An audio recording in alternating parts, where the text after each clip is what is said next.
শীতকালটা ওরা আমার এই ছোট ঘরটাতেই থাকে। আজ সকালবেলা দেখলাম ওর মাথার লোমগুলো উঠে গেছে। ভাবলাম কি ওষুধ দেবো জানা নেই, তাই একটু বিটাডাইন ওর মাথায় দিয়ে দিলাম।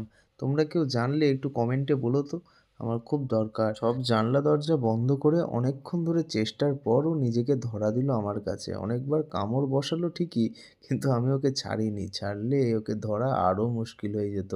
দেখি ও কালকে সকালে কেমন থাকে। ওকে খাঁচায় দেওয়ার পর দুজনের নালিশটা শুধু একবার দেখো। ছোটখাটো একটা ঝগড়াই করে নিল।